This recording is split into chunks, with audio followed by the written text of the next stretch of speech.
Warning, censorship. Warning, censorship. As time went on, it got a little more difficult. We applied for the assistance, government assistance for the business, and we're still in limbo with that. It's sad, but I've been in business like anybody else. I pay my taxes like anybody else. Sadly, my wife just turned 70, and I'm going to be 61 in a week and a half, and yeah, we're going to be homeless.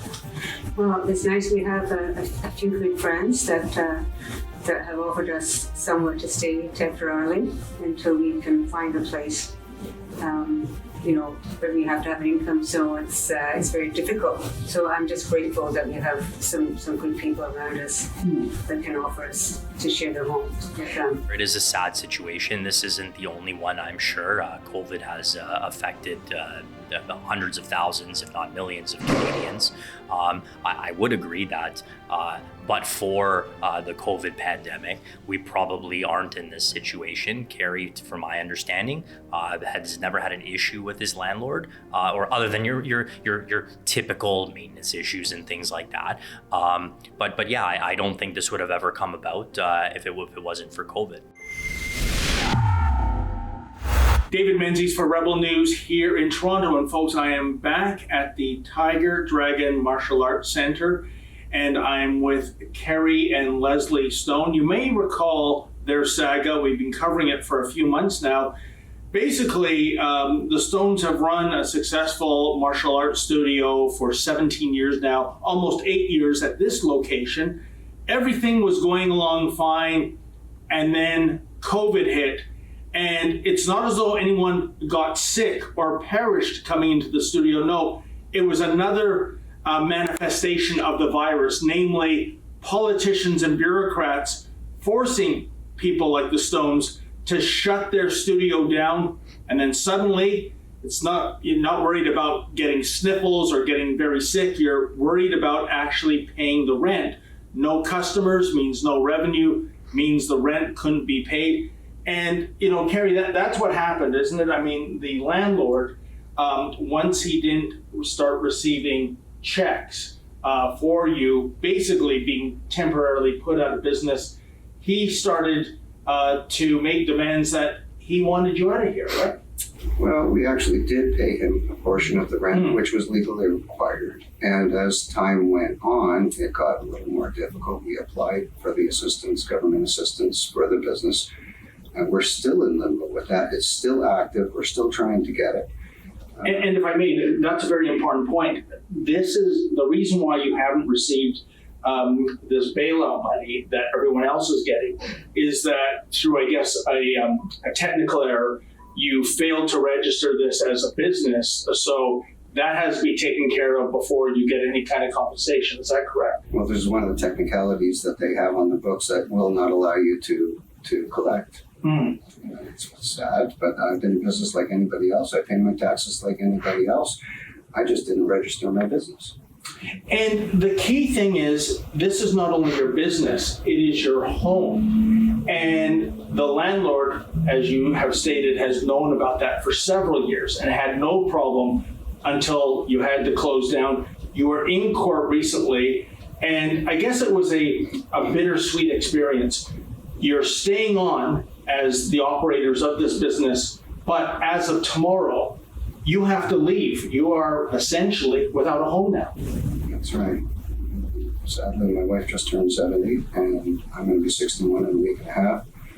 And yeah, we're going to be homeless. Lesley, this must be of such concern to both of you. What are you going to do? What roof are you going to have over your head now that you legally, as of tomorrow, cannot remain here any longer? Well, it's nice we have a few good friends that have offered us somewhere to stay temporarily until we can find a place, where we have to have an income. So it's very difficult. So I'm just grateful that we have some good people around us that can offer us to share their home with them. Well, I'm with Carey Stone's lawyer, Jonathan Pachin, and he's been working very diligently on the case. Jonathan, first question is, did the judge rule correctly in that, I guess by law, Carey is not entitled to both live there and run a studio? even though that wasn't one of the direct issues that was in dispute, it was kind of brought up via the issues that were in dispute. And while the judge didn't necessarily make a direct ruling on the legality of it, the ultimate outcome is that Carey cannot reside and operate his business at the premises. But at the end of the day, in my opinion, as a lawyer, I don't think the ruling was unfair. It could have gone the other way potentially, but I don't think that the judge, having heard all the evidence and submissions on the topic, made an unfair ruling. Maybe what's unfair, perhaps, Jonathan, is the attitude of the landlord. He knew for several years that Carey was both living there and running the premises as a studio. I'm just getting a whiff that there's a bit of vindictiveness here, that, he wants to make this person who has never missed a rent payment until COVID hit, just to have a miserable time of it. What are your thoughts on that? Well, they're just to be clear, I mean, the landlord's position was that he did not find out about this until it was relatively recently. I believe it was March, according to his affidavit evidence, March of 2021.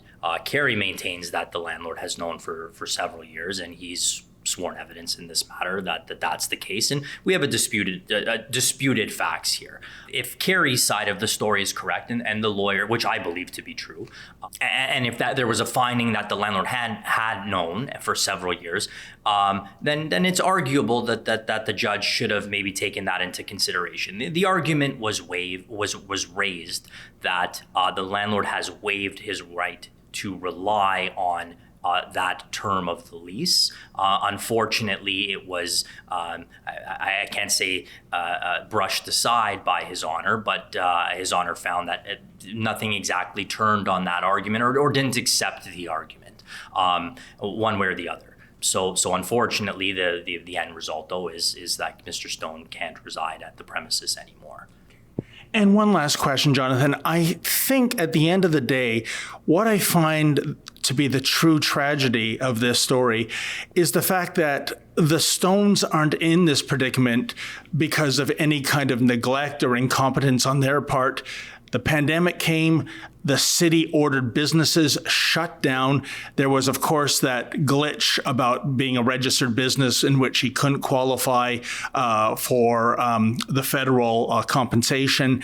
And I guess what I'm getting at is that these are circumstances that were way, way beyond their control, and yet the penalty they're paying, they can run their studio, the business is in a bit of a shambles, but they're effectively left homeless, and I just think it's so sad.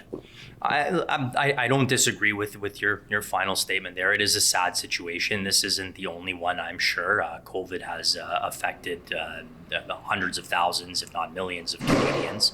I would agree that but for the COVID pandemic, we probably aren't in this situation. Carey, from my understanding, has never had an issue with his landlord, or other than your typical maintenance issues and things like that. But yeah, I don't think this would have ever come about if it wasn't for COVID. Yeah.